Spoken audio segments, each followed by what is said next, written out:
ഭഗവതേ വാസുദേവായ. ഓം. ശ്രീമദ്ഭാഗവത മഹാപുരാണം, പത്മപുരാണത്തിലെ മാഹാത്മ്യം 3 അധ്യായം ഇപ്പം നമ്മൾ വായിച്ചു കഴിഞ്ഞു. 4-ാമത്തെ അധ്യായം തുടങ്ങണു. അതിലാദ്യം ഭഗവാന്റെ രൂപത്തെയാണ് പറയണത്. ഒരു ക്ലാസ് പോലെ ആണ് എടുക്കുന്നത്.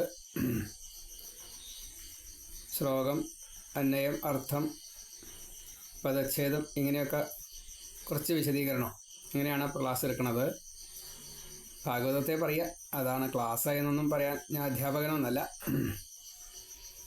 എങ്കിലും ഭാഗവതത്തെ വായിക്കാറാവുക, വായിക്കുമ്പോൾ അതിൽ ഇങ്ങനെയൊക്കെ ഒരു അർത്ഥം ഉണ്ടല്ലോ എന്നുള്ളത് സംസ്കൃതം പഠിക്കാത്തവർക്ക് കൂടി ഓർമ്മയിലെത്തുക.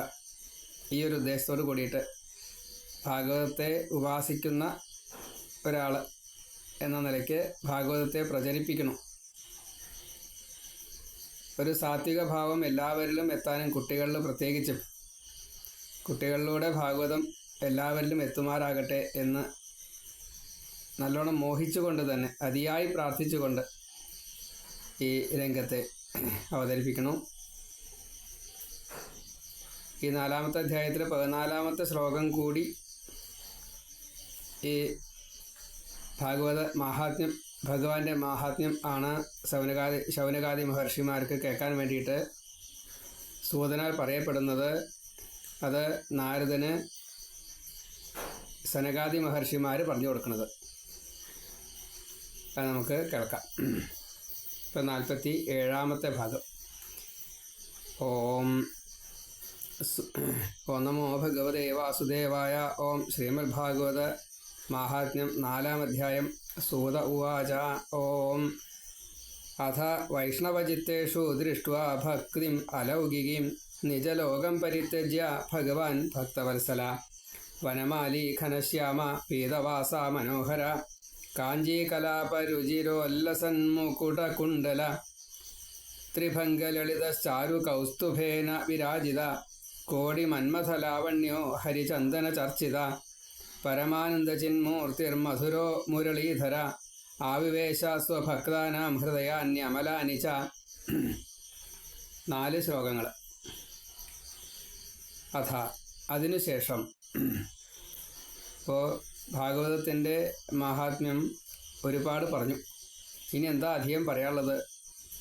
വൈകുണ്ഠം പോലും ഉപേക്ഷിച്ചിട്ട് ഭഗവാൻ ഭക്തന്മാരുടെ മനസ്സിൽ കയറിയിരുന്നു ഭക്തിയോടൊപ്പം.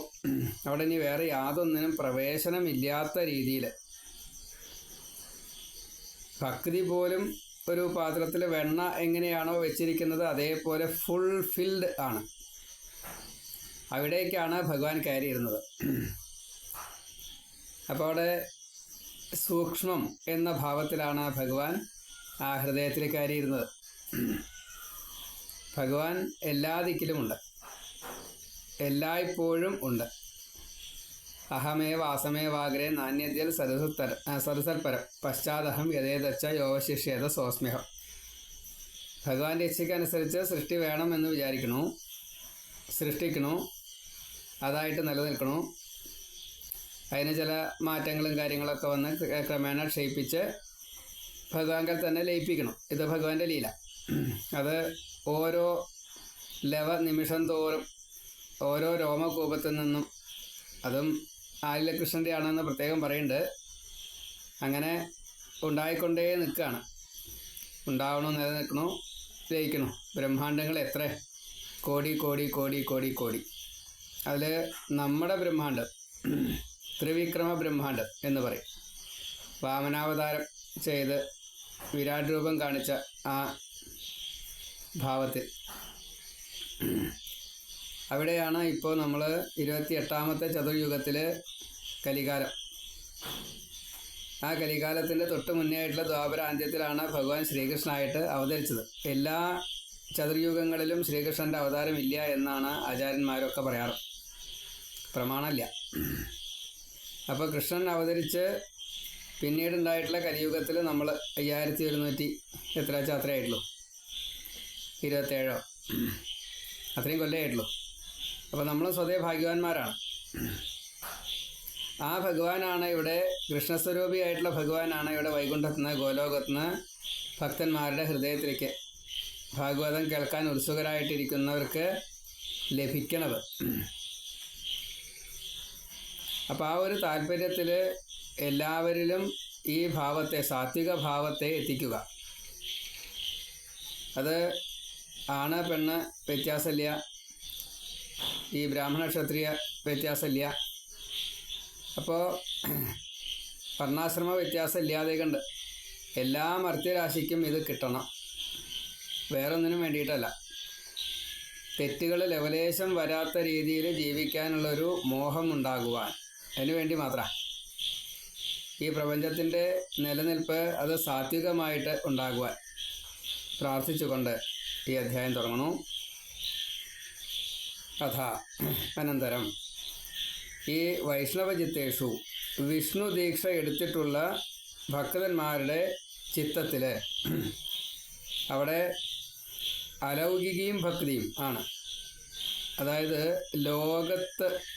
ലോകരിൽ, ഈ ലോകത്തിൽ ഉള്ള ഓരോന്നിലും, അതാണ് അലൗകികം.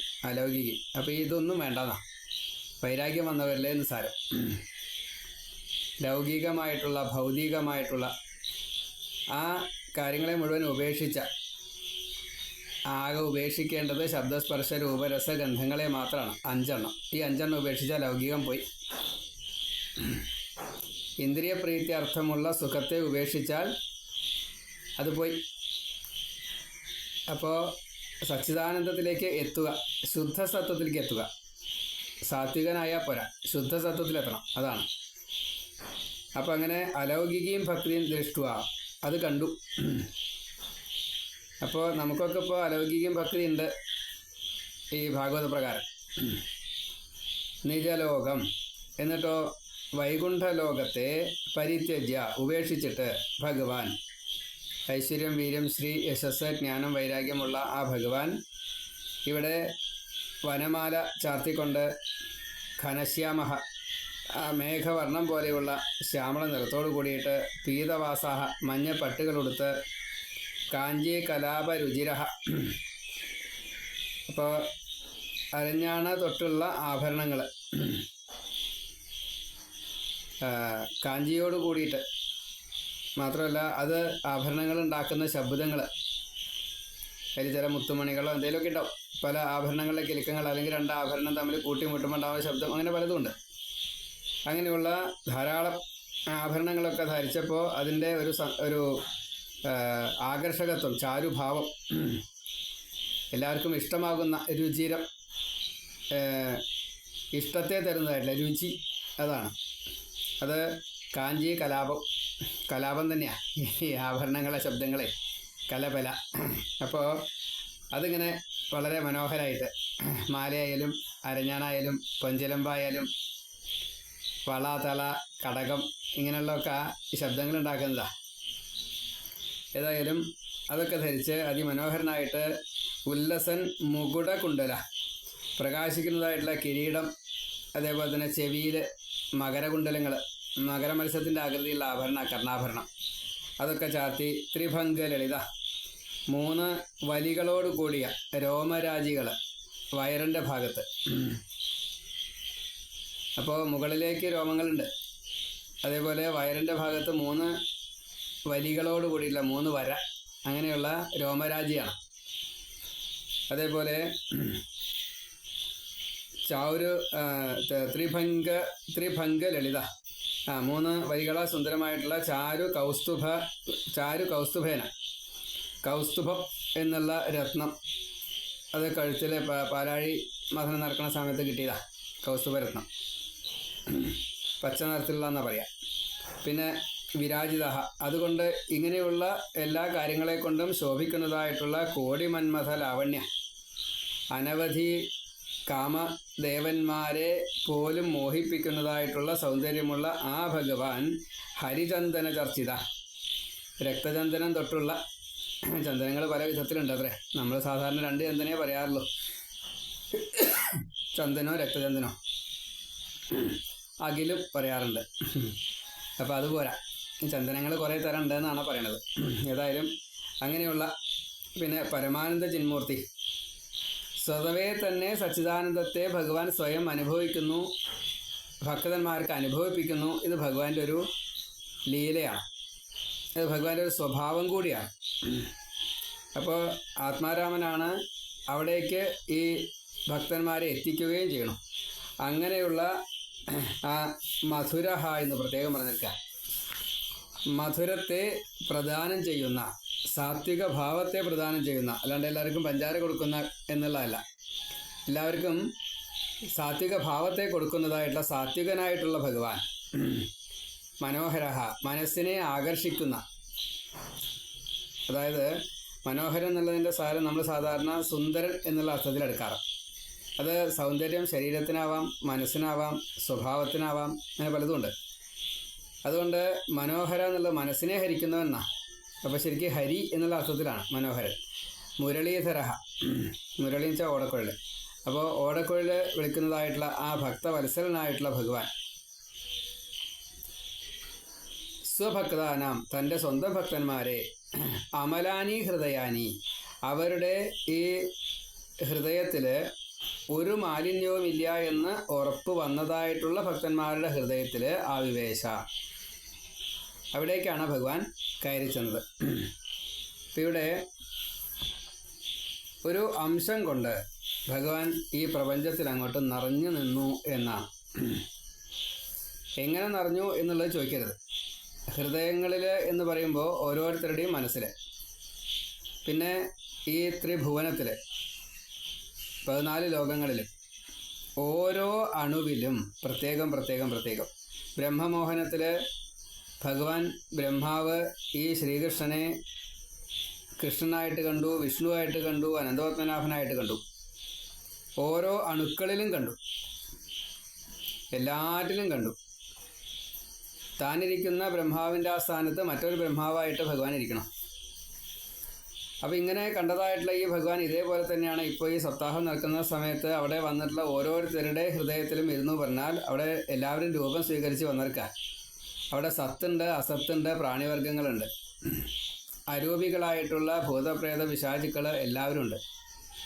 അധോലോകത്തിലേതായിട്ടുള്ള ഓരോരുത്തരും അവിടെയുണ്ട്. എല്ലാവർക്കും മുക്തി കിട്ടണം എന്നാണ് ആഗ്രഹം. അതിന് അർഹതയില്ലാത്തതുകൊണ്ടാണ് മുക്തി കിട്ടാത്തത്. പക്ഷെ ഭാഗവതം കേട്ട് കഴിഞ്ഞാൽ മുക്തിയായി. ഈ പ്രേതാത്മാവിനെ ആവാഹിച്ചിരുത്തണോ എന്നാണ് നമ്മൾ പറയുക. മുക്തി കിട്ടാത്ത പ്രേതാത്മാവിനെ ആവാഹിച്ചിരുത്തണോ എന്നാ പറയുക. കെട്ടിയിടുക തന്നെയാണ് ശരിക്ക്. ഇവിടെ സ്വയമേവ ആ ധുന്തുകാരി മോളയുടെ ഉള്ളിലേക്ക് കയറിയിരിക്കുകയാണ്. അപ്പോൾ ഒരു കാന്തിക ശക്തി ഉണ്ടായത് കൊണ്ട് പിന്നെ അവിടുന്ന് പോരില്ല. ഒരു ഡാം കെട്ടിയിട്ട് അതിൻ്റെ ഉള്ളിലുള്ള മത്സ്യങ്ങൾ അവിടെ കിടക്കാണിച്ചാൽ ആ ഡാം പൊട്ടുന്നത് വരെ, അതല്ലെങ്കിൽ ഓവർഫ്ലോ ചെയ്യുന്നവരെ, അതല്ല വെച്ചാൽ വേറെ ഏതെങ്കിലും സുഷിരങ്ങളിലൂടെ ഒരു മാർഗം കിട്ടുന്നത് വരെ അതിൽ തന്നെ ഉണ്ടാവും. അത് അക്വേറിയം, ചെറിയ അക്വേറിയം ആയാലും ആ മത്സ്യം അതിൽ തന്നെ ഉണ്ടാവുക. എന്ന കൂട്ടത്തിൽ ഭഗവാന്റെ ഈ ഭാഗവതത്തെ കേൾക്കുന്ന ആ വേദിയിൽ ഇങ്ങനെ ഒരു വലിയ അണക്കെട്ട് കെട്ടിയിട്ടുണ്ട്. അപ്പോൾ ബാക്കിയുള്ള എല്ലാ സ്ഥലത്തു നിന്നും എല്ലാവരും ഇങ്ങോട്ട് എത്തിയിരിക്കുകയാണ്. അതിൽ നിൽക്കാൻ താല്പര്യമില്ലാതെ കണ്ട് സുഷിരത്തിലൂടെ പുറത്തേക്ക് പോകുന്നവർക്ക് ഇത് കിട്ടാനുള്ള യോഗമില്ല, അത്രയേ ഉള്ളൂ. അല്ലാത്ത എല്ലാവരും അവിടെയുണ്ട്. അവരിലൊക്കെ ഭഗവാൻ നിറഞ്ഞു നിൽക്കുക. ഇത് രസം മുഴുവൻ മുഴുവൻ ജല. അപ്പം അതിൽ നല്ല വെള്ളവും വരും, ചീത്ത വെള്ളവും വരും. മുകളിൽ നിന്നുള്ള മഴ, അത് ഏറ്റവും ശുദ്ധമായിട്ടുള്ള ജലം, അതും വരും. എന്ത് കിട്ടണോ എന്ത് എടുക്കണോ, ഈ മത്സ്യങ്ങൾക്ക് പല ഭാവമുണ്ട്, പല വലിപ്പമുണ്ട്. അപ്പോൾ വലിയ മത്സ്യങ്ങളെ അച്ചാൽ ചെറിയ മത്സ്യങ്ങളെ വിഴുങ്ങും. ഇങ്ങനെ പലതും അതിൽ കാണാൻ സാധിക്കും. പല തരത്തിൽപ്പെട്ടതായുള്ള ജീവികളുണ്ടാവും. നീർക്കോലി തുടങ്ങിയതിലുണ്ടാവും, തവള ഉണ്ടാവും, ആമ ഉണ്ടാവും. മത്സ്യങ്ങൾ മാത്രമല്ല, മറ്റെന്തെല്ലാം ജീവികളെ നമ്മളതിൽ കാണാറുണ്ട്. അതൊക്കെ ഉണ്ടാവും. ചീഞ്ഞുണ്ടാവും, നല്ലതുണ്ടാവും, പലതും ഉണ്ടാവും. ഇങ്ങനെയുള്ള അതിൽ നിന്ന് നമുക്ക് അതിൻ്റെ ഏറ്റവും ശുദ്ധ സാത്വികത്തിലേക്ക് എത്തിക്കാനുള്ള അവസരം അവിടെ കൊടുക്കപ്പെടുകയാണ്. ആ കൊടുക്കപ്പെടുന്നത് സ്വീകരിക്കാനുള്ള ഭാവത്തിലേക്ക് ഈ ജീവനെ എത്തിക്കുകയാണ് അവിടെ. വെണ്ണ പോലെയുള്ള മനസ്സാക്കി തീർത്തു ആദ്യം ഭക്തിയെ കയറ്റിയിട്ട്. അതിലേക്ക് ഈ ഭാവമാകുന്ന ഭക്തിഭാവമാകുന്ന ഭഗവത് അനുഗ്രഹത്തെ ആ വെണ്ണയിലേക്ക് അങ്ങോട്ട് ചേർക്കുകയാണ്. അപ്പോൾ വെണ്ണയിലേക്ക് ചേർക്കാൻ മറ്റൊരു സ്ഥലത്തിൻ്റെ ആവശ്യമില്ല, ഈ ഭാവത്തെ അതിലങ്ങോട്ട് ചേർക്കേ വേണ്ടു. രണ്ടും കൂടി ഫില്ലായി കഴിഞ്ഞാൽ പിന്നെ അവിടെ ഈ കാമക്രോധാദികൾ വരില്ല. അപ്പോൾ അവിടേക്ക് എങ്ങനത്തെ രൂപത്തെയാണ് ചേർക്കേണ്ടത് എന്നാണ് ഈ 4 ശ്ലോകങ്ങളെ കൊണ്ട്, 4 ശ്ലോകം എന്നുള്ള അല്ല അതിൻ്റെ കാര്യം, ഭഗവാന്റെ രൂപത്തെ ഒന്ന് വിസ്തരിച്ച് പറഞ്ഞു എന്നതാണ്. നമുക്കെല്ലാവർക്കും അറിയാം, ഓടക്കുഴൽ ഊതി നിൽക്കുന്നതായിട്ടുള്ള ആ ശ്രീകൃഷ്ണൻ്റെ രൂപം. രാധയെയും ഗോപികമാരെയും പശുക്കളെയും വൃന്ദാവനത്തെയും കാളിന്തിയെയും സന്തോഷിപ്പിക്കുന്നതായിട്ടുള്ള യശോദാപുത്രനായിട്ടുള്ള നന്ദനന്ദനായിട്ടുള്ള ദേവകി വസുദേവപുത്രനായിട്ടുള്ള ആ ഭഗവാൻ ശ്രീകൃഷ്ണൻ. ഭഗവാന്റെ രൂപത്തിന് തന്നെ വളരെയധികം പ്രത്യേകതയുണ്ട്. അത് എങ്ങനെ കണക്കാക്കിയാലും വിരോധമില്ല. പശുക്കളെ മേയ്ക്കാൻ പോയിട്ട് അവിടെ കൂട്ടുകാരാൽ അലങ്കൃതനായിട്ടുള്ള ഈ തളിരയിലേക്ക് വെച്ച് അല്ലെങ്കിൽ കുന്നിക്കുരും കണികൾ അങ്ങനെയുള്ളതൊക്കെ വെച്ചിട്ടുള്ള കൃഷ്ണനായാലും, ഇനി രാജകീയമായിട്ടുള്ള കൗശയ്യപ്പട്ട തുടങ്ങിയ പൊൻകിരീടം ഇങ്ങനെയുള്ള സ്വർണം കൊണ്ട് കെട്ടിയതായിട്ടുള്ള സ്വർണ്ണോടക്കുഴൽ ആയാലും വിരോധമില്ല. ഭഗവാന്റെ ആ തിരുമുടി തൊട്ട് പാദാദികേശം, കേശാദിപാദം, അത് തന്നെ പാദാദികേശം എന്ന് പറയുമ്പോൾ കേശം കഴിഞ്ഞിട്ട് വീണ്ടും മുഖത്തിലൂടെ വന്ന് ആ പുഞ്ചിരി ചുണ്ടുകൾ, വായ എന്നുള്ള ഭാഗം മുഖത്തെയാണ് കാണേണ്ടത്. മുഖത്തിൽ നിന്നും കേശം തൊട്ട് ക്രമേണ താഴത്തേക്ക് ഇറങ്ങി പാദ നഖം വരെയാണ്, പാദ അടയാളങ്ങൾ വരെയാണ് കണക്കാക്കേണ്ടത്. അപ്പോൾ അതിനെ ഒന്നിങ്ങനെ സ്മരിക്കുക. ഓടക്കുഴലു വിളിച്ച് നിൽക്കുന്നതായിട്ടുള്ള ആ കൃഷ്ണനെ സ്വതേ ഒരു ശാസ്ത്രം പറയുന്നുണ്ട്, നമ്മൾ കാണുന്ന ചിത്രങ്ങളിൽ അങ്ങനെയല്ല എങ്കിലും, വലത് കാല് ഊന്നി നിന്നുകൊണ്ട് ഇടത് കാല് ഈ വലത് കാലിൻ്റെ പിൻഭാഗത്ത് കൂടെ സപ്പോർട്ടായിട്ട് തള്ളവിരൽ മടക്കി കുത്തി നിൽക്കുന്ന രീതിയിലാണ് അത്രേ കൃഷ്ണൻ നിൽക്കുന്നത്. ഇടത് കാല് പിന്നിൽ കൂടെ, വലത് കാലിൻ്റെ പിന്നിൽ കൂടെ നിർത്തിയിട്ട്, നമ്മൾ സാധാരണ ഇടത് കാലിൽ ഊന്നി നിൽക്കണു, വലത് കാല് ഈ ഇടത് കാലിൻ്റെ മുന്നിലൂടെ തള്ളവിരൽ മടക്കിയിട്ട് ഭൂമിയിൽ കുത്തി നിൽക്കണു. ഇങ്ങനെയുള്ള കാലാണ് നമ്മൾ കാണുക. വ്യത്യാസം മനസ്സിലായിട്ടുണ്ടാവും. ഇപ്പോൾ ശാസ്ത്രം ഇങ്ങനെ ഇത് എന്തുകൊണ്ട് ചിത്രങ്ങളിൽ ഇങ്ങനെ വരുന്നു ചോദിച്ചാൽ കൃത്യമായിട്ട് അറിയില്ല. ഈ ശാസ്ത്രം പ്രമാണം എന്നെ നിൽക്കില്ല എന്ന് പറയാനിട്ട് വിഷമല്ല, പക്ഷേ അങ്ങനെയാണത്രേ പല ആചാര്യന്മാരും പറയാറുണ്ട്. ഇപ്പം ഇവിടെ പാദം തൊട്ട് കേശം വരെ ഭഗവാന്റെ ഓരോ അംഗങ്ങളിലും പ്രത്യേകമായിട്ട് പലതും ഇരിക്കുന്നുണ്ട്. 19 അടയാളങ്ങൾ തൃപ്പാദത്തിൽ, വജ്രാങ്കുശധ്വജ സരോരുഹ യവാദികൾ 11 8 11 അടയാളങ്ങൾ വലത്തെ കാലിലും 8 അടയാളങ്ങൾ ഇടത്തെ കാലിലും. അതിൻ്റെ മീതെ ഈ നഖം പൗർണമി ചന്ദ്രൻ്റെ ശീതളിമയോട് കൂടിയിട്ട് ഭക്തന്മാരുടെ എല്ലാ ആവശ്യങ്ങളെ കേൾക്കാനും അതേപോലെ തന്നെ ഈ താപങ്ങളെ ഇല്ലാണ്ടാക്കാനും. അത് കഴിഞ്ഞാൽ എന്ത് ഭാരങ്ങളുണ്ടെങ്കിലും അത് മുഴുവൻ ഇറക്കി വയ്ക്കാവുന്ന, അത് മുഴുവൻ ഏറ്റാനുള്ള കഴിവുണ്ട്. അങ്ങനെയുള്ള ഭാവത്തിൽ ആമയുടെ പുറന്തോട് പോലെയുള്ള പുറവടി, തോളും ഈ പുറവടിയും ഒരേപോലെ എല്ലാം ഏറ്റി നിൽക്കാൻ, സ്വീകരിക്കാൻ തയ്യാറായിട്ട് നിൽക്കുകയാണെന്നാണ്. അങ്ങനെയാണ് അതിൻ്റെ ഭാവം. അത് കഴിഞ്ഞ് ബലവത്തായിട്ടുള്ള ആ ഞെരിയാണി, ഫ്ലെക്സിബിൾ, അതിൻ്റെ മീതെ അതിബലവത്തായിട്ടുള്ള മനോഹരമായിട്ടുള്ള ഞെരിയാണിയുടെ മീതെയുള്ള കണങ്കാൽ. പിന്നെ നമ്മുടെ ആഗ്രഹങ്ങളെ സാധിപ്പിക്കാൻ വേണ്ടിയിട്ട് നമ്മൾ ആവശ്യപ്പെടുമ്പോൾ അത് മുട്ടിൻ്റെ ഉള്ളിൽ അതൊരു ചെപ്പായിട്ട് കണക്കാക്കണം. ആ ചെപ്പിൻ്റെ ഉള്ളിൽ നിറച്ച് മുത്തുകളാണ്, നമ്മുടെ ആഗ്രഹങ്ങളാകുന്ന മുത്തുകൾ. ഒരാഗ്രഹം എന്ന് പറഞ്ഞു കഴിഞ്ഞാൽ ഒരു മുത്ത് കൊണ്ട് തരും. ആ മുത്തിൽ ഈ ആഗ്രഹം സാധിക്കാൻ വേണ്ടത് എന്തോ അതുണ്ടായില്ല. വൈരാഗ്യം വേണ്ടച്ചാൽ ആ മുത്ത് തന്നു കഴിഞ്ഞാൽ, മുത്ത് സ്വീകരിച്ചാൽ നമുക്ക് വൈരാഗ്യമായി, ഒന്നിനോടും താല്പര്യമില്ലാത്തൊരവസ്ഥത്തും ഭഗവാനെ മാത്രം മതി. ഭക്തിയാ വേണ്ടച്ചാൽ അതാ കിട്ടുക. അപ്പോൾ ഭക്തിയും വൈരാഗ്യവും കിട്ടാൻ ലേശം പണിയുണ്ട്. ജ്ഞാനം കിട്ടാൻ അത്രയും ഞെരുക്കല്ല എന്നാ, കുറേ പഠിച്ചാൽ മതി, എന്നാൽ ജ്ഞാനം കിട്ടും. ഇനി അതിൻ്റെ മീതെ എല്ലാവരെയും ആകർഷിക്കുക, വിജൃംഭണം ചെയ്യിക്കുക എന്നുവെച്ചാൽ അങ്ങനെ അങ്ങനെ വലുതാവുക. എങ്ങനെയൊക്കെ വലുതാവുക ചോദിച്ചാൽ മനസ്സിലായി, അങ്ങനെ വലുതാവും.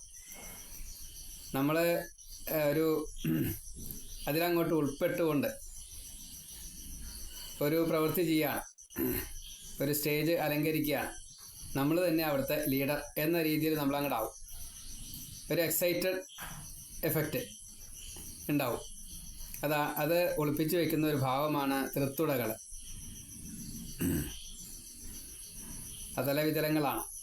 ആ തൃത്തുടകളെ കണ്ടു കഴിഞ്ഞാൽ മോഹം വല്ലാതെ കണ്ട് വരുന്ന, ദേഹബോധത്തോടു കൂടിയിരിക്കുന്ന നമ്മൾ എത്രത്തോളം ഓരോ പ്രവൃത്തിയുടെയും ലീഡറായിട്ട് ഞാൻ എന്ന നിലയ്ക്ക്, അത് ഏതാച്ചായിക്കോട്ടെ, പ്രവൃത്തി ഏതെന്നുള്ള വിഷയമല്ല, ഏത് പ്രവൃത്തിയായാലും നമുക്കതിൽ ഏറ്റവും താഴെയുള്ള സ്ഥാനവും, പക്ഷെ നമ്മൾ അവിടുത്തെ ലീഡറാവും.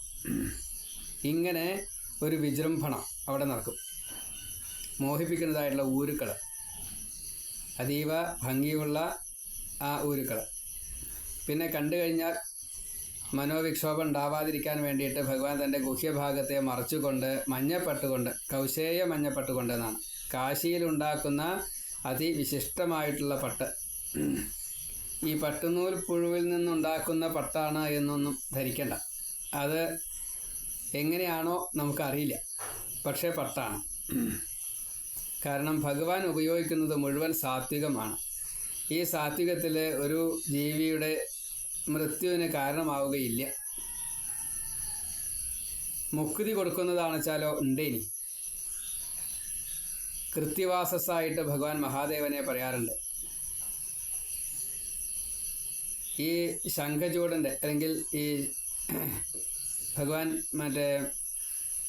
ഗുരുപുത്രനെ കൊണ്ടുവരാൻ വേണ്ടിയിട്ട് പോകുമ്പോൾ വരുണൻ പറഞ്ഞ് ആ ശംഖചൂടൻ അവിടെ കടലിൽ, അപ്പോൾ ആ ശംഖ് ഭഗവാൻ കയ്യിൽ പിടിച്ചിട്ടുണ്ട്. അപ്പോൾ ഒരു അസുരനെ മുക്തി കൊടുത്ത് അനുഗ്രഹിച്ച് അത് സ്വീകരിക്കുക എന്നുള്ള ഭഗവാന്മാർക്കൊക്കെ ലീലയുണ്ട്. ഭദ്രകാളി ആ ദാരികൻ്റെ ശിരസ് തന്നെയാണ് കൈ പിടിച്ചിറങ്ങുന്നത്. മഹാദേവൻ പാർവതിയുടെ ആ തലയോട്ടി, അതാണ് ഭിക്ഷാപാത്രമായിട്ട് സ്വീകരിച്ചിരുന്നത്.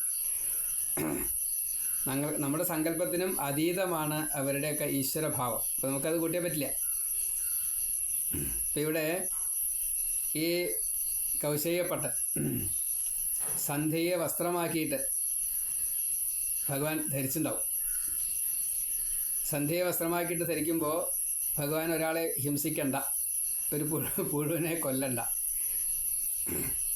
പ്രമാണല്ലേ ഉണ്ടല്ല പറയണേ ഗുരുവായൂരപ്പ. അപ്പോൾ ആ മഞ്ഞപ്പട്ട്, ഈ മഞ്ഞ എന്നുള്ളത് പ്രകൃതിയാണ്. ദേവീഭാഗവതത്തിൽ ആ പ്രകൃതി മണിദ്വീപം, പ്രകൃതിക്ക് ഈശ്വരിയായിട്ടുള്ള ഭുവനേശ്വരിയുടെ ആ മണിദ്വീപം, അതൊരു ഓറയായിട്ട് കൃഷ്ണൻ്റെ 4 പുറമുണ്ടെന്നാണ്. അത് ഈ സഹസ്രാര പത്മം കഴിഞ്ഞ് സത്യലോകത്തിലുള്ള ഭ്രൂമധ്യം, അവിടെ ഭ്രൂമധ്യമല്ല, സഹസ്രാര പത്മത്തിൽ തലയുടെ മീതെ അവിടെ ഒരു ഹോളുണ്ടല്ലോ, ആ ഹോള് സത്യലോകം, സഹസ്രാര പത്മം. അത് കഴിഞ്ഞിട്ടുള്ള അടുത്ത ഓറ മഞ്ഞ നിറത്തിൽ കാണുന്നത്, അത് മണിദ്വീപ എന്നാണ്. അത് 8ാമത്തെ ഭാവമാണ്. അപ്പോൾ 7ഉം കഴിഞ്ഞ് 8ഉം കഴിഞ്ഞ് 9ലേക്ക് എത്തുമ്പോഴേ ഭഗവാന്റെ വൈകുണ്ഠ ലോകത്തിലേക്ക് എത്തുന്നുള്ളൂ. 9ഉം കഴിഞ്ഞ് ഈ 9ാമത്തെ ലോകത്തിലെത്തുമ്പോഴേക്കും ഇതൊക്കെ എത്തുന്നതാണ്. സാലോക്യ, സാരൂപ്യ, സാമീപ്യാദികൾ എത്തുന്നതാണ്. സായുജ്യം എത്ര വെച്ചാൽ അതും കിടക്കണം. ശിവപദം എന്നുള്ളത് മഹാദേവൻ്റെ ശിവപദം എന്നുള്ളതല്ല, മാക്സിമം മംഗളം എന്നുള്ള അർത്ഥത്തിലാണ്. അത് ഭഗവാന്റെ സ്വരൂപത്തിലേക്ക് ചേരലാണ്. അപ്പോൾ ഭഗവാന്റെ സ്വരൂപത്തിലേക്ക് ചേരലിനെ ലയം എന്ന് പറയണം. അത് മുഴുവൻ ഈ മഞ്ഞപ്പെട്ട് കഴിഞ്ഞിട്ട് വേണം കിട്ടാനായിട്ട്. 7 കഴിഞ്ഞ് 8ാമത്തെ 7 ശരീരബോധത്തോട് കൂടിയിട്ട് നിൽക്കണം. ശരീരബോധം കഴിഞ്ഞതിൻ്റെ ശേഷമാണ്, ശരീരബോധം ഉണ്ടായതുകൊണ്ടാണ് ജയവിജയന്മാർ ഈ സനകാദി മഹർഷിമാരെ തടുത്തത്. അപ്പം അത് കഴിഞ്ഞിട്ടാണ് വൈകുണ്ഠത്തിലേക്ക് എത്താൻ സാധിക്കില്ല. വൈകുണ്ഠത്തിലേക്ക് പ്രവേശനമൊക്കെ കൊടുത്തു ഭഗവാൻ. പക്ഷെ അവിടെ വന്നപ്പോൾ ഈ ബോധം വന്നപ്പോഴാണ് അവർ കാവക്കാരും ഈ വന്നവർ കുട്ടികളും പ്രവേശനം അനുവാദമില്ലാണ്ട് പാടില്ല എന്ന് തോന്നി എന്നാണ്. അത് ദേഹബോധ കാരണം. അതാണ് 7ാമത്തെ ഭാവം. അപ്പം അതും കഴിഞ്ഞിട്ടാണ് 8ാമത്തെ ഭാവം. അത് കഴിഞ്ഞ് 9, 10, 11. 12ാമത്തെ ഭാവമായ പിന്നെ പുനരാവർത്തി ഇല്ല, പുനരാവർത്തത എന്ന. അപ്പോൾ ഈ മഞ്ഞപ്പെട്ട് അതിൻ്റെ ഒരു മറികടക്കേണ്ടതായിട്ടുള്ളൊരു ഭാവമാണ്. അത് കഴിഞ്ഞ് ഭഗവാന്റെ ഉദര പ്രദേശം, ഈ ഭുവനങ്ങളെ മുഴുവൻ ഒളിപ്പിച്ചു വെച്ചതായിട്ടുള്ള വയറ്, 3 രോമരാജികൾ അധോലോകവും ഭൂമിയും ഊർധ്വലോകവും ആയിട്ട് കണക്കാക്കപ്പെട്ടു. അതിൻ്റെ മുകളിൽ വക്ഷസ്, ഇവിടേക്ക് വേണ്ടതായിട്ടുള്ള വസ്തുക്കളെ മുഴുവൻ തൻ്റെ ഹൃദയത്തിൽ ലക്ഷ്മി എന്ന രീതിയിൽ ഈക്ഷിക്കുക, കൊടുക്കുക. ലക്ഷ്മിക്കുള്ള ഉത്തരവ് അതാണ്. എല്ലാം കാണൂ, മനസ്സിലാക്കൂ, എന്താ വേണ്ടത് വെച്ചാൽ അത് കൊടുക്കൂ. സുധാമാവൻ എന്തേ കൊടുക്കാഞ്ഞെന്ന് ചോദിച്ചു. എന്നോട് പറയാത്തതുകൊണ്ടാണെന്ന് ലക്ഷ്മി ഉത്തരവും പറഞ്ഞു. അപ്പോൾ നമ്മൾ ആവശ്യപ്പെടണം, എന്നാലേ കിട്ടുള്ളൂ.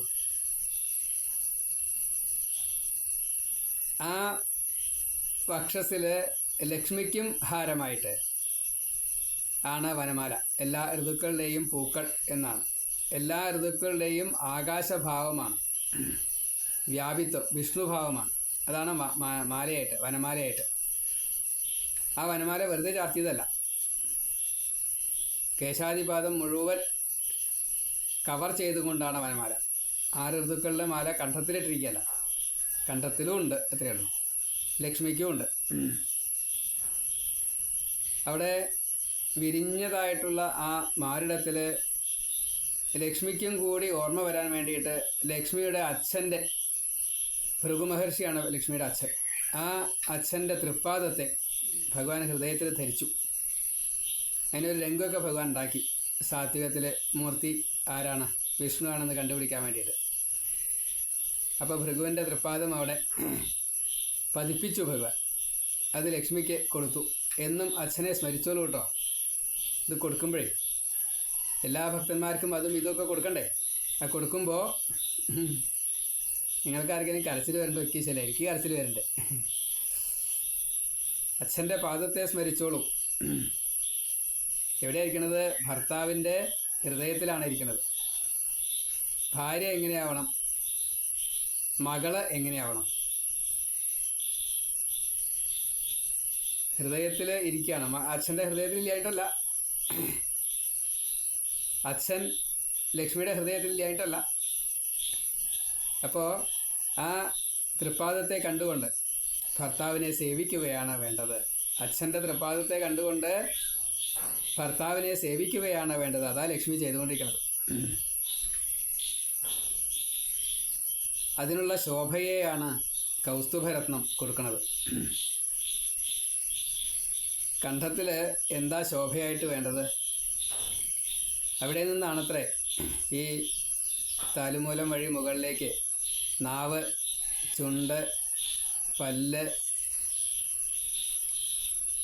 പല്ലിൻ്റെ ഈ മറ്റേ വായയുടെ മുകൾ ഭാഗവും താഴെ ഭാഗവും നാവ് ചെന്ന് സ്പർശിക്കുന്നതായിട്ടുള്ള ഈ സ്ഥലം മുഴുവൻ ഉപയോഗിച്ചാലേ ഈ പരാപശ്യന്തി മധ്യമ വൈഖരി ഉണ്ടാവുള്ളൂ, വാക്കുകളായിട്ട് പുറത്തേക്ക് വരുള്ളൂ. വോക്കൽ കോഡ് തൊട്ട് ഇത് മുഴുവൻ പരിപൂർത്തിയായാലേ അത് വരുള്ളൂ. അപ്പോൾ അതിനൊരു ശോഭ വേണം. ആ ശോഭയാണ്, അത് പ്രസരിക്കുകയാണ്, പച്ചപ്പാണ്. ആ രത്നത്തിൻ്റെ മൂല്യം എത്രയാണെന്ന് പറയാൻ സാധിക്കില്ല, വേറെ ആർക്കും അത് ഏറ്റെടുക്കാൻ പറ്റില്ല. വാക്ക് ശരം എന്നാണല്ലോ. അത് സാത്വിക ഭാവത്തിലായാലും ഇനി രജോ ഗുണമായാലും തമോ ഗുണമായാലും വന്ന് തറച്ചു കഴിഞ്ഞാൽ ചിലത് പോവില്ല. ഭക്തിഭാവം കരച്ചിൽ വരുമ്പോൾ അങ്ങനെയാണ്. ഇങ്ങനെയാണ് കരച്ചിൽ വരേണ്ടത്, ആർദ്രമാവണം. അതാണ് ആ പച്ചക്കല്ല്, കൗസ്തുഭരത്നം. അത് കഴിഞ്ഞാൽ ശംഖ് കഴുത്ത്. ശംഖ് എന്നുള്ളത് ജ്ഞാനമാണ്. ഈ ജ്ഞാനം ഇപ്പം നമ്മൾ പറഞ്ഞു, വൈഖരി. ആ ശബ്ദത്തെ കേൾക്കുക, മനനം ചെയ്യുക, ജീവിതത്തിൽ അത് പ്രയോഗിക്കുക. ശംഖ്. ഭഗവാന്റെ മുഖം പട്ടമല്ല നീളമല്ല, അങ്ങനെയാണ്. പട്ടത്തിലുള്ള മുഖം നീളത്തിലും ചതുരത്തിലും കാണാൻ പറ്റുന്ന, ചതുരമല്ല കോണില്ലാത്തതുകൊണ്ട്. എല്ലാവരെയും മോഹിപ്പിക്കുന്നതായിട്ടുള്ള അതിമിനുസമുള്ളതായിട്ടുള്ള കവിള്, റിഫ്ലക്ഷൻ. അതിൽ പറഞ്ഞിരിക്കുന്നത് ഈ മിനുസമുള്ള കവിളിൽ നിന്നും വരുന്നതായിട്ടുള്ള പ്രകാശം മകരകുണ്ടലത്തിൽ തട്ടിയിട്ട് ആ രത്നമാണത്. ആ രത്നത്തിലുള്ള ശോഭ വർദ്ധിക്കണു എന്നാണ്. സ്വതേ രത്നത്തിന് ശോഭയുണ്ട്, പക്ഷേ ഈ മിനുസമുള്ള കവിളിൽ നിന്നും വരുന്ന പ്രകാശം അത് കൂടുതൽ പ്രശോഭിപ്പിക്കണു എന്നാണ്. അതേപോലെ ഈ ചുണ്ടുകൾ, ലോഭവും ലജ്ജയും ആണ് ചുണ്ടുകൾ. എത്ര കിട്ടിയാലും പോരാ എന്ന ലോഭം. അതേപോലെ ചെയ്യാനുള്ള അഥവാ തെറ്റുകൾ വരികയാണെങ്കിലോ, തെറ്റ് വരാൻ പാടില്ലല്ലോ, തെറ്റ് വരുന്നുണ്ടോ എന്ന് ലജ്ജയോട് കൂടിയിട്ട്, അതാണ് ചുണ്ട് രണ്ടെണ്ണം. പിന്നെ മുല്ലപ്പൂ മൊട്ടിൻ്റെ പോലെയുള്ള പല്ല് എന്നാണ്. ഈ മൊട്ട് സാധാരണ എന്താ ചെയ്യുക, വിരിയണ സമയത്ത് ആകർഷിക്കാൻ വേണ്ടിയിട്ട് അതിൻ്റെ മണം പുറത്തേക്ക് വരും, തേനിൻ്റെ ആ ഒരു നിറവും. അപ്പോൾ തേനും കിട്ടും, സുഗന്ധവും കിട്ടും. സാത്വികം. മുല്ലമുട്ടെന്ന് പറയാനുള്ള കാരണം തന്നെ വെളുപ്പാണ്, പ്യുവർ വൈറ്റ് അല്ല, ഐവറി ആണ്, കുറച്ചൊരു മഞ്ഞരാശി ചേർന്നുകൊണ്ടാണ്. അപ്പോൾ മാക്സിമമാണ് ഈ സാത്വിക ഭാവം അവിടെ തരിക. അപ്പോൾ പല്ലങ്ങനെ മധുരം തരണു, സാത്വിക ഭാവത്തെ തരണു. ഇനി മൂക്ക്. അശ്വിനി ദേവകളാണ് അതിൻ്റെ അധിഷ്ഠാന ദേവതകൾ. ഒരു രോഗവും വരാൻ പാടില്ല ദേഹത്തിന്, അതേപോലെ തന്നെ മനസ്സിന്. കാരണം മനസ്സ് ഇന്ദ്രിയത്തിൽപ്പെട്ടതാണ്. അപ്പോൾ ദേഹ മനസ്സ് ഈ ശമവും ദമവും കിട്ടും അശ്വിനി ദേവകളുടെ അനുഗ്രഹം ഉണ്ടായാൽ.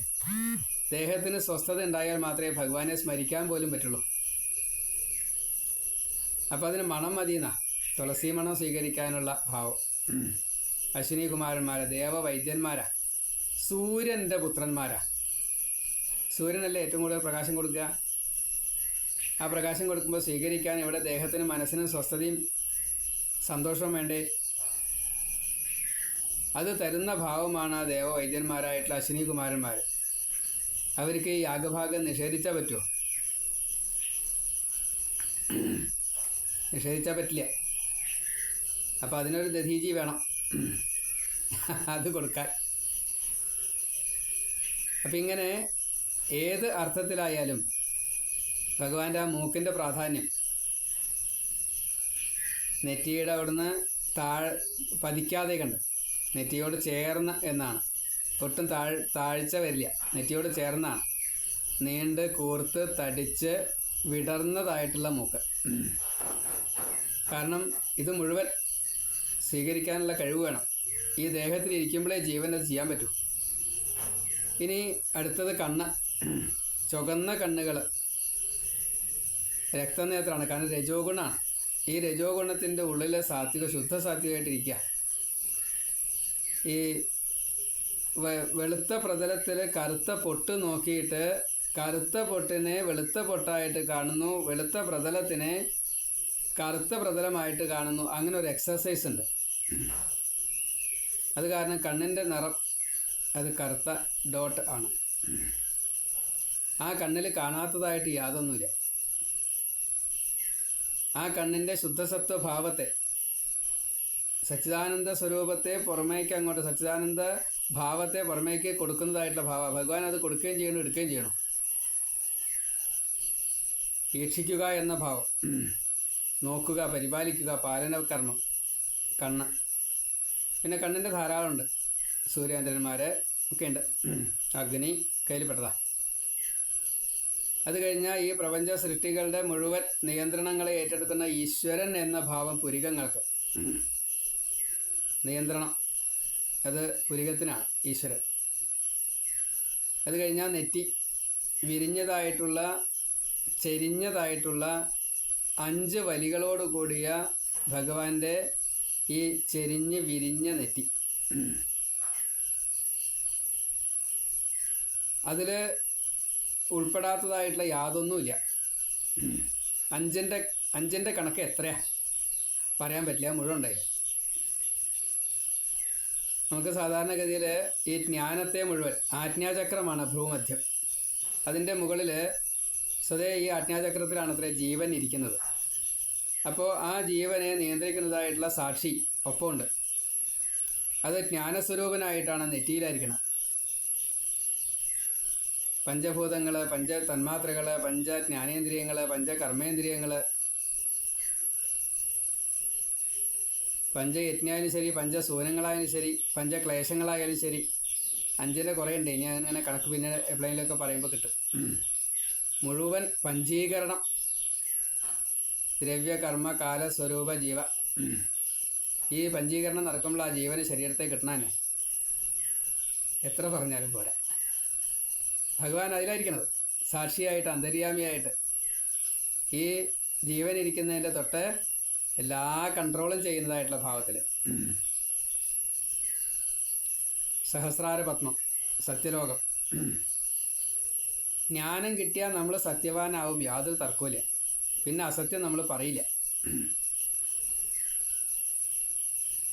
അതിൻ്റെ മീതിയാണ് മുടി, കിരീടമായിട്ടാണ് മുടി വെച്ചെന്ന്.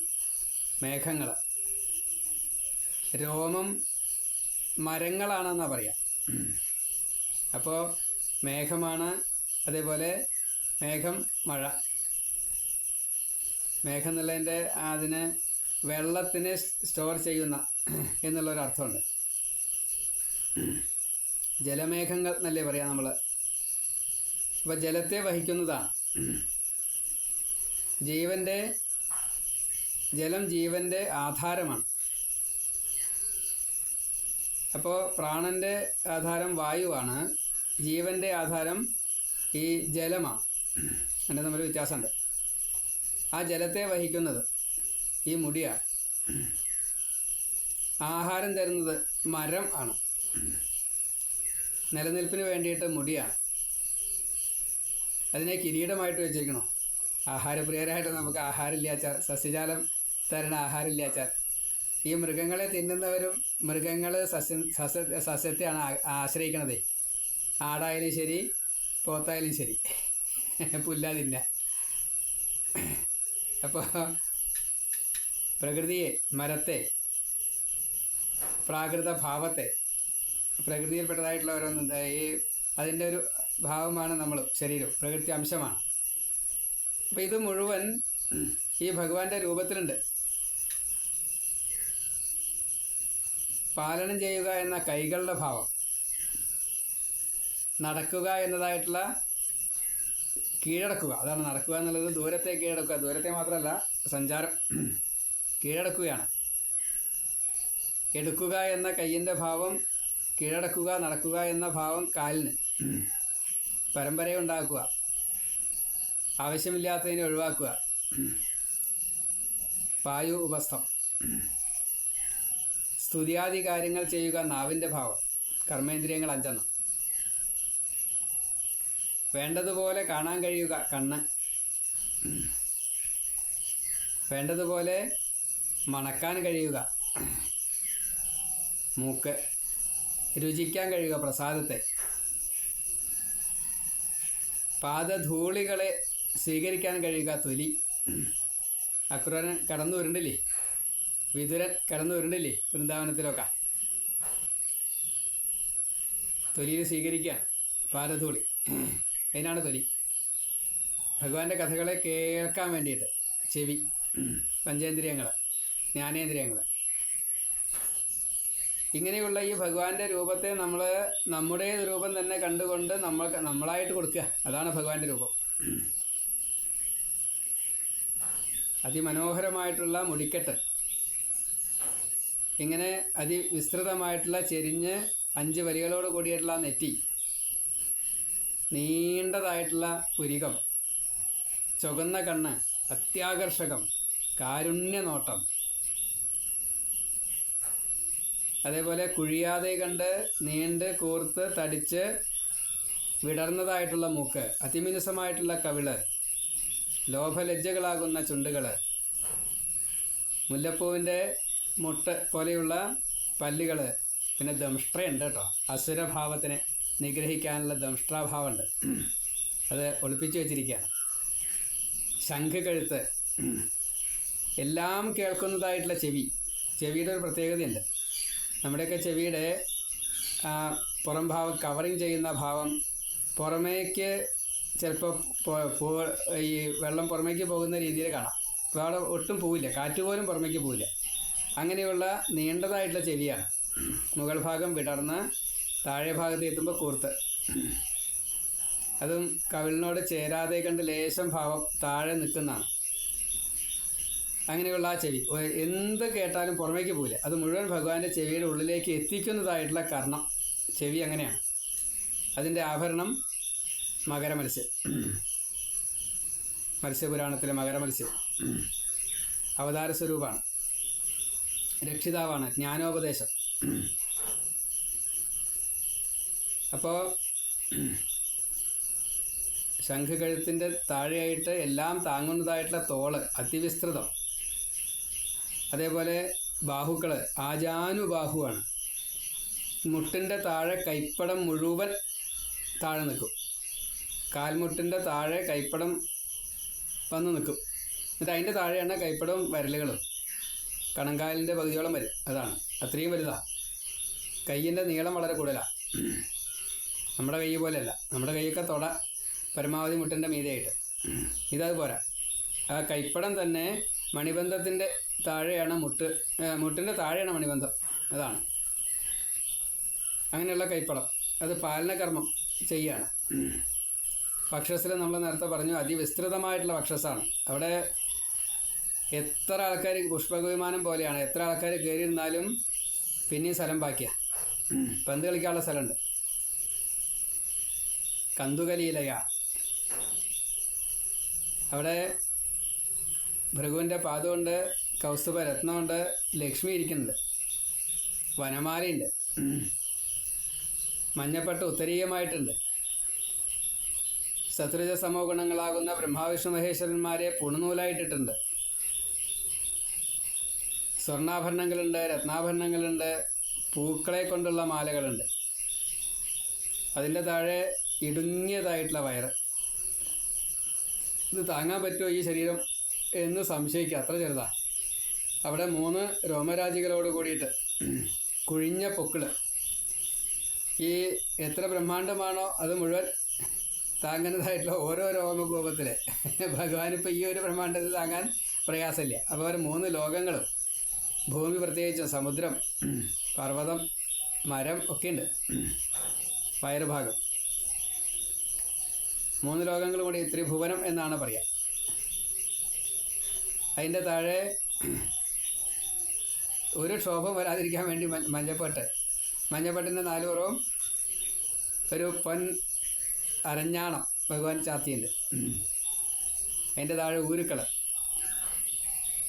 ഊരുക്കൾ അതിഭംഗിയാണ്. ഊരു ചാരു എന്നാ പറയുക.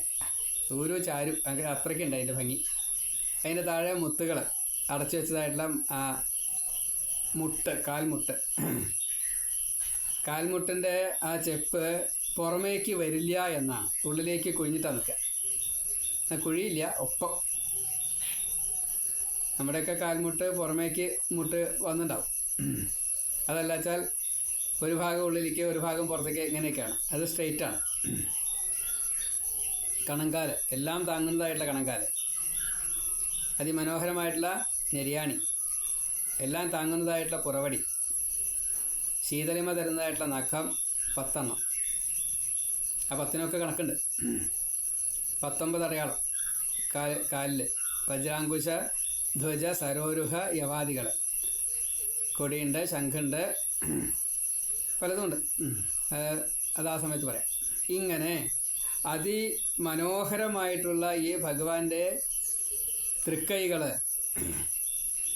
ചക്രരേഖയോട് കൂടിയിട്ട് അവിടെയുണ്ട്. ഈ അടയാളങ്ങൾ കുറേയുണ്ട്. ശംഖുചക്ര ഗദാ പത്മങ്ങളൊക്കെ കാലിലുണ്ട്, കയ്യിലുമുണ്ട്.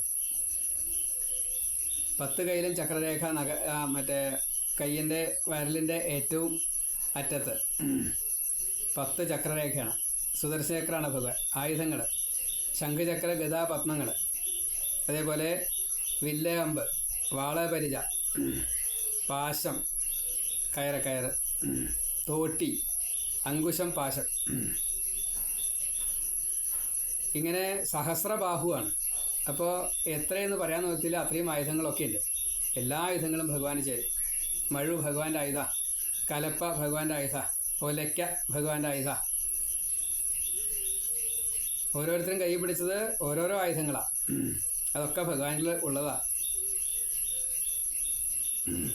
പലതും ഉണ്ട്. ഏതായാലും ഇങ്ങനെയുള്ള ഈ ഭഗവാന്റെ രൂപത്തെ അതിമനോഹരം എന്ന് പറഞ്ഞാൽ പോരാ, അത്യതിമനോഹരം. ആ രൂപത്തെ ഓരോ ഹൃദയത്തിലേക്കും കൊണ്ടു ചെല്ലുക, ഉറപ്പിച്ചു വയ്ക്കുക, പ്രതിഷ്ഠിക്കുക, നിത്യേന പൂജിക്കുക, എപ്പോഴും സ്മരിക്കുക. നാമം കൊണ്ട് ഏത് നാമം ജപിച്ചാലും ഒരേപോലെയാണ്. അങ്ങനെയുള്ള ആ ഭഗവാൻ ഈ ഭക്തന്മാരുടെ ഹൃദയത്തിൽ ഭക്തിയോടൊത്ത് ജ്ഞാനവൈരാഗ്യത്തോടൊത്ത് വസിച്ചു ഭാഗവതം കേൾക്കാൻ വേണ്ടിയിട്ട്.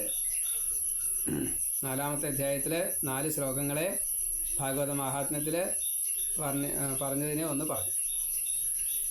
എല്ലാ ഭക്തന്മാരോടും പറയുകയാണ്, ഇത് എല്ലാവർക്കും കേൾക്കാൻ വേണ്ടിയിട്ട് ഷെയർ ചെയ്യാൻ വേണ്ടിയിട്ട് പ്രാർത്ഥിക്കുന്നു.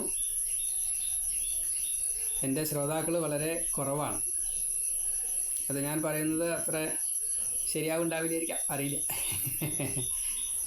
എന്തായാലും വിനീതമായിട്ട് പ്രാർത്ഥിക്കുകയാണ്.